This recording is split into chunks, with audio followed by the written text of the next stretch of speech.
Hello everyone, Tutu Mora here with the Y, bringing you tools to feel well in your body, mind, and spirit. So I've gotten a few requests for a class for visual learners, and there are a couple reasons why I'm creating a mini class for visual learners, because sometimes when we're new to movement or we're new to focusing in on a particular area of our body, it can feel really foreign. There's not a whole lot of context to create a connection or movement in a place where you're not used to focusing in on, or you have no kind of concept of how things are organized. And some people really like to know the names of muscles, the names of bones, which I really try to throw in to our movement sessions so that we can learn a little bit more of the anatomy terminology, because I think that's so important so that we can learn to advocate for a space in our body, right? And it's also really helpful to create a picture in your mind to help you connect with a space. And we're going to put that into action through movement a little bit. And so the invitation here is really to allow yourself to connect with a space in your body by creating a picture in your mind. So using your imagination a little bit. And we're going to let that imagination or that picture, that cue that we're creating in our mind, to help us deepen our connection to a space so we can feel it more, feel it in a new way, and perhaps feel something different, feel a different pattern of movement take place because we're able to envision it in our mind. Okay, so we're going to put this into action a couple different ways, and we'll start with some of the spaces that folks often have trouble connecting to, right? So let's start laying down on your back. We don't need any props today. Let's just really kind of think about creating some connection to different areas in our body. So let's start by just bending the knees. You can feel your feet flat on the mat. Noticing your pelvis. So let's think about where's our pelvis. Our pelvis is this big, just kind of bony part here where you can feel your hip bones, you can feel your sits bones, but do a little bit of feeling around here so you can kind of feel the areas that we're talking about. And then let's close our eyes if that feels available to you so that you can use your imagination. And let's imagine that we're wearing a pair of high-waisted jeans. So we can feel the top of the jeans resting above our hip bones. And let's think about our back pants pockets on those jeans. So we can feel the top of the pocket, the part that opens, and we can feel the bottom of the pocket where it kind of, goes down into a little bit of a point, as some pockets do. But think about the whole back pants pocket if you have them on your high-waisted jeans here. And let's start to just roll our pelvis, where we're weighting our pelvis towards the top of the pocket, and you can feel your pubic bone lift a little, so you'll feel yourself almost rise gently out of weighting the bottom of the pocket as you sink into the top of the pocket. And then let's relax the pelvis down so you feel your whole pocket against the mat. And then let's gently weight the bottoms of the pockets. And let's go back and forth between those spaces. So let's think about weighting the top of your high-waisted pockets. And you can feel your pelvis tilt in order to weight the top of those pockets. And then let's rock it back down so we're weighting the bottom of the pockets. And again, back and forth. And think about massaging out those pockets through your movement. Another way to think about this is if we had kind of a design on our pockets. So let's think of retro jeans, where maybe you've got a rhinestone pattern on your back pocket, and think about gently imprinting that design into the mat beneath you. So you can feel that you're weighting the top of the design as you take your pelvic curl, and you're weighting the top of the pocket. And then you get to gently imprint that whole design as you melt your pelvis back down and you weight the bottom of the pocket. And again, taking that back and forth, feeling yourself imprint that rhinestone design on the back of the pocket, but feeling also how when you're with your back pants pockets, you can feel your pelvis move. You can feel your pelvic curl and your pelvic extension.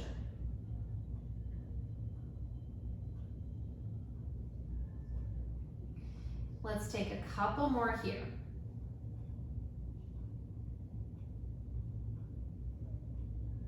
And then we're gonna pause evenly through like the middle of both of those spaces, so you can feel that we're resting on the back pants pockets, kind of halfway between your pelvic curl and your pelvic extension. But let's also notice that we've got an equal weight between each pocket. So we're not like lifting one pocket up off the mat. You can feel that both back pants pockets are evenly weighted into the mat.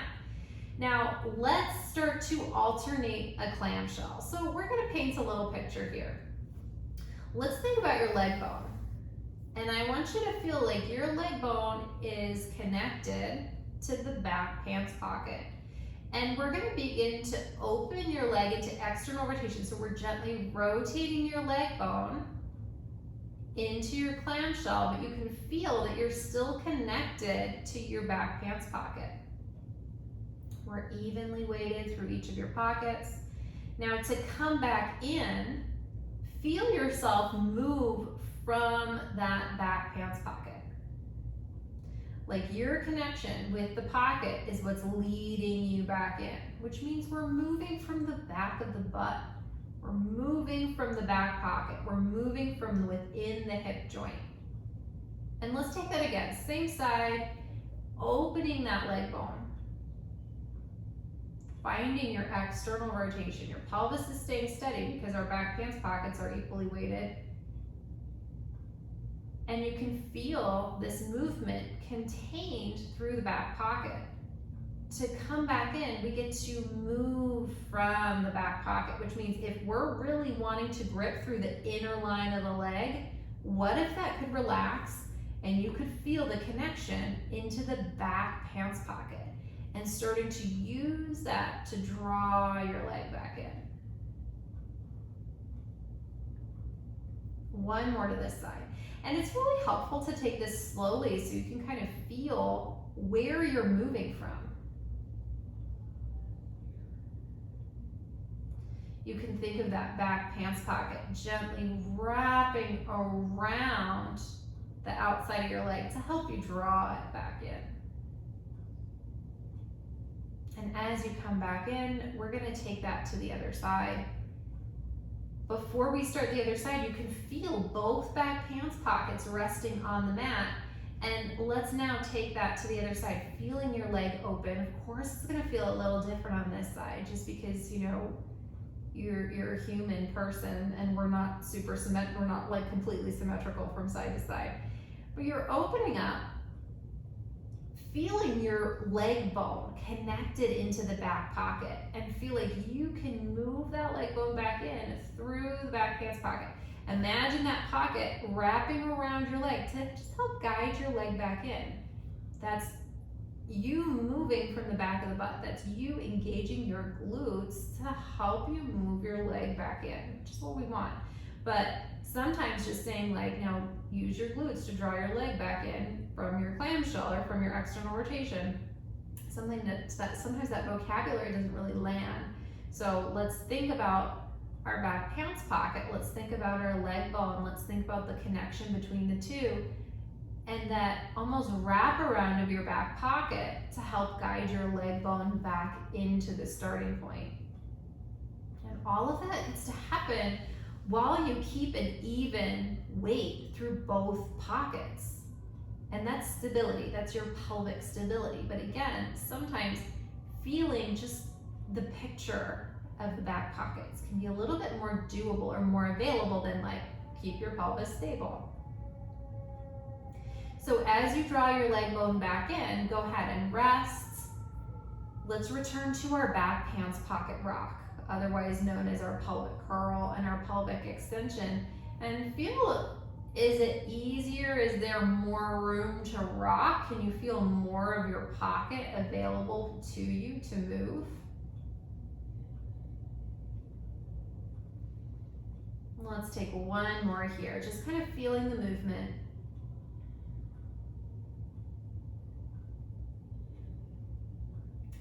And then let's leave our back pants pockets nice and steady and heavy into the mat. Let's bring our arms up.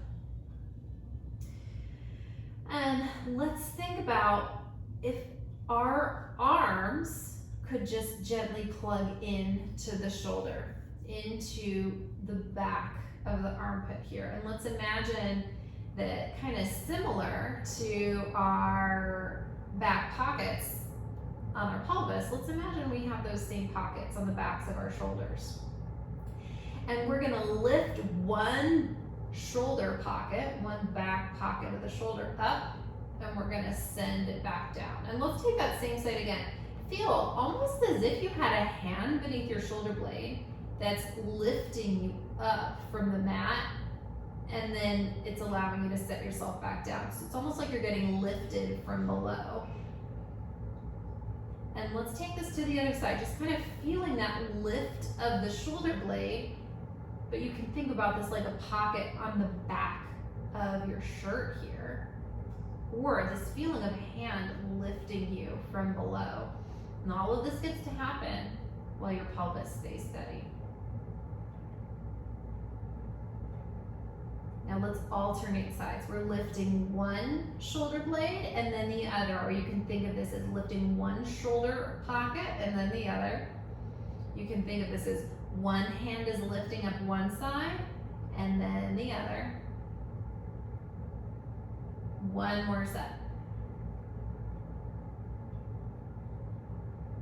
Now let's plug both arms in nice and heavy, and we're gonna bring hands around to hold the back of the head. We're gonna lift the tops of our shoulder blades up off the mat, or if we had pockets on the backs of our shoulders here, we're just lifting up the tops of those pockets. Now here, we're gonna stay in our chest lift, right? And let's think about our breath. Let's think about our rib cage. Our rib cage is like a big circle of the bottom of the rib cage. Well, let's think about breathing into that whole circle, breathing into the whole circumference of it. So you can feel yourself breathing front to back.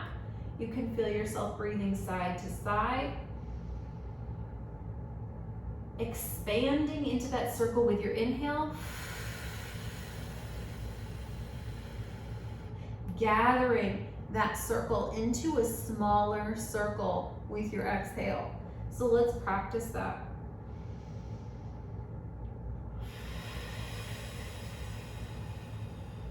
Let your breath be audible so that you can feel that swell of your inhale where the whole circle of your bottom of the rib cage is expanding. And as you exhale, it's becoming a smaller circle and you're almost guiding it down towards your lower body. So again, let's be with that. Feel that movement happening through the picture of the circle of the bottom of your rib cage, expanding as you inhale, softening as you exhale,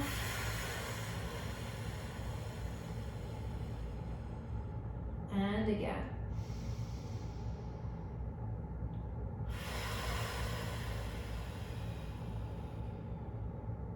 And setting yourself back down.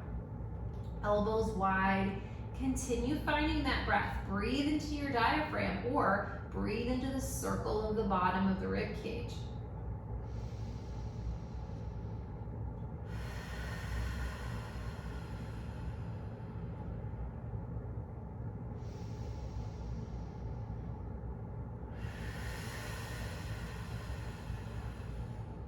Let's lift up again.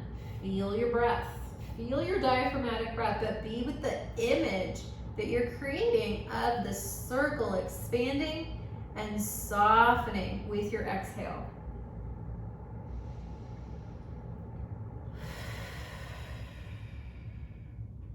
Now let's stay with your breath. We're gonna bring one leg up into shelf, other leg up into shelf, and we're just gonna breathe here, feeling that same picture of your breath, feeling that same engagement through your rib cage, through your diaphragm.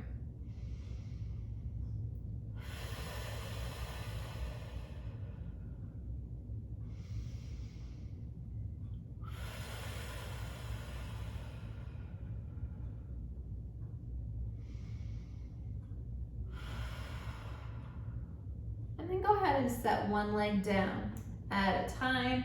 Rest your head and chest, arms at your sides, and let's return back to our pelvic curl and pelvic extension, or our rock across our back pants pockets of our high-waisted jeans. And as we're taking this back and forth, noticing, does this movement feel different after my chest lift, after I was breathing into the circle of the bottom of the rib cage?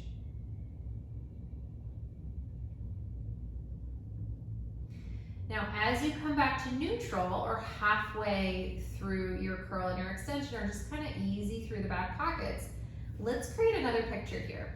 So through this picture, we want to address the trunk as a whole in order to find our core stability. So core is not just your abdominals, it's not just our superficial muscle or the rectus abdominis that is the six-pack ab.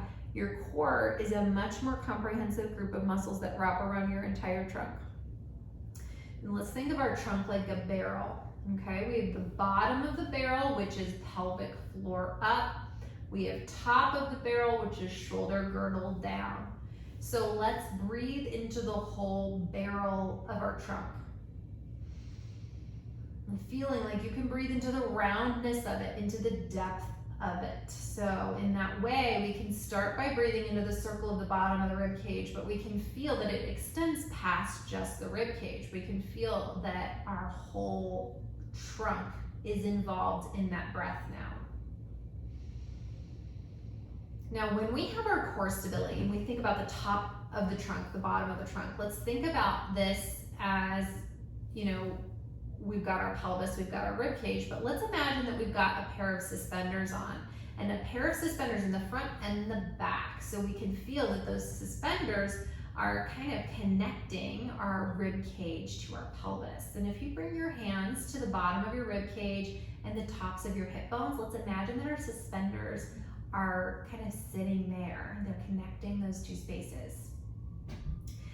So we're gonna take a pelvic curl to a bridge here, but we're gonna use the visual of our trunk as a barrel to hold the stability of our trunk and our bridge. So we've got our suspender straps on. Now let's take our pelvic curl. We're rocking to the top of our back pants pockets. We're gonna start to lift our pelvis up, and let's think of our little suspenders here. So we wanna find a place where our rib cage and our pelvis feels like it's in alignment. So our rib cage isn't popping up above our pelvis. Our pelvis is not dipping down. We are not arching the back. We have a slight pelvic tilt, which allows us to keep our suspenders intact, right? And as we melt down, we can still feel the connection between those two spaces through our suspenders. Let's take this a couple times where we're rocking up to the back pocket. We're lifting our back pants pockets up off of the mat, and we're breathing for a moment here in our bridge. Breathe into the barrel of your trunk, but feel that we still have our connection points. We've got our connection points through the front and the back, our little suspender straps here, that are keeping the barrel of our trunk intact in our bridge. And then go ahead and melt it all the way back down. And let's take that one more time here. We get to avoid any bracing or clenching. So we don't need to clench the sit bones or the glutes together. We don't need to brace that space in order for it to work. It's gonna work without us needing to consciously brace in a space. So you can have your hands on your body to feel those connection points if you need to. Otherwise, just let yourself move and see if you can be with that visual picture. pelvic curl to a bridge, or we're rocking to the tops of our back pants pockets. Back pants pockets lift off, and we rise, and then observe your trunk like the barrel. Feel the connection between the top and bottom of the barrel. The top part of the barrel isn't off center. It is not, it's sitting right on top of the bottom of the barrel. Those two spaces are in alignment. And then go ahead and gently melting everything back down. All right, so let's now think about our back pants pockets again. They're sitting across the back of the pelvis. We're gonna take what's called a hip sway, but let's think about this as a picture, right? So let's drop into one half of the pelvis, or one back pants pocket. We can feel the other pocket lift up off the mat. Our knees are coming along for the ride, our legs are coming along for the right. We want to create a twist of the spine. So we get to imagine our spine like a little washcloth that we're gently wringing out all the way up to the top. And our pelvis is the steering wheel for that movement. So it gets us started with that little wring out of the spine. And you get to take that to the extent that feels good, right? And you get to notice where the end of your natural range is. And then we get to take it in the other direction, but we are leading through our steering wheel. Our steering wheel is our pelvis. So let's sink into the lifted half of your pelvis to turn the steering wheel, bringing it back to the starting point and starting to steer that wheel to the other side.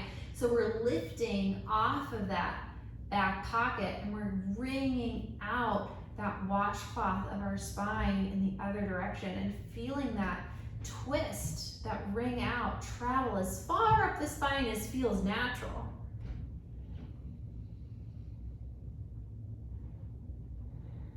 And then let's start with our pelvis, because again, our pelvis is the steering wheel for that movement. So let's turn the wheel by sinking the lifted pocket back down to the mat, lifting out of the other pocket.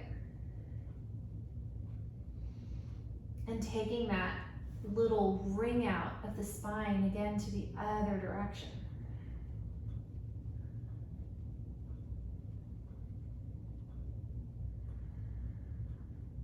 When you're moving with the picture, when you're visualizing your spine gently wringing out like a washcloth, or you're visualizing your pelvis as the steering wheel of your spine twist, you're gonna be moving differently than if I was just cueing, take a hip sway.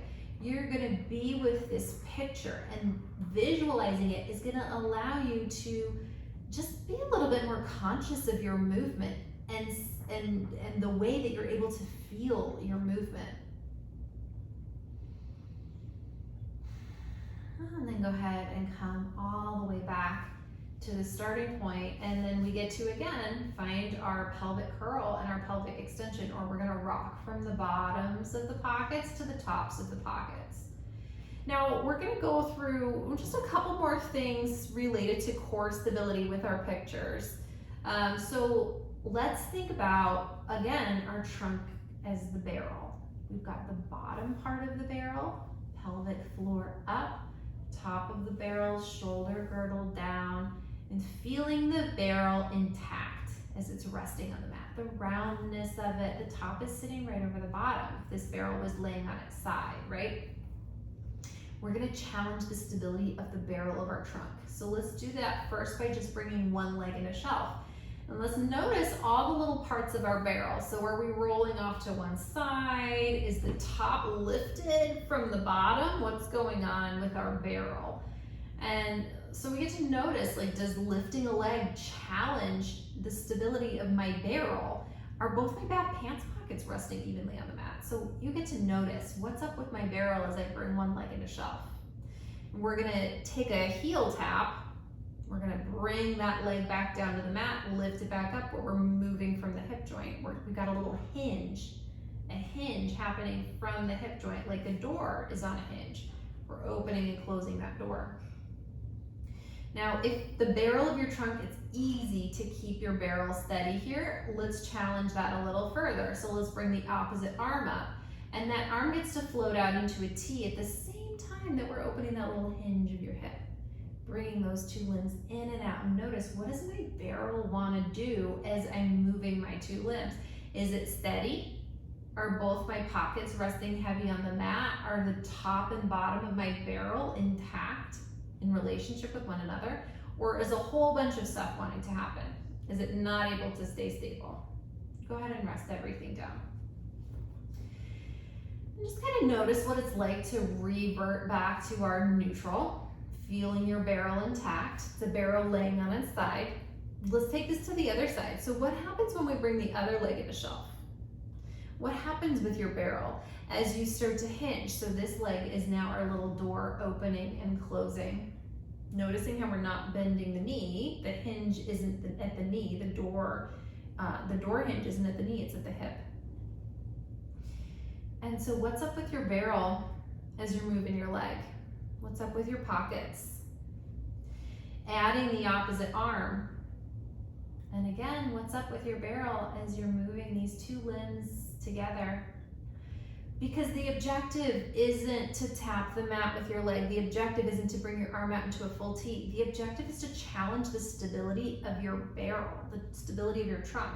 So noticing, oh, right about here, I can't keep the top and bottom of my barrel in alignment with each other. So that's the end of my range. Or I get to really pay attention to keeping that barrel intact without super bracing. And then you get to bring everybody back in. And let's take that a couple more times, just noticing where the end is on this side and noticing how you're staying stable. The last one.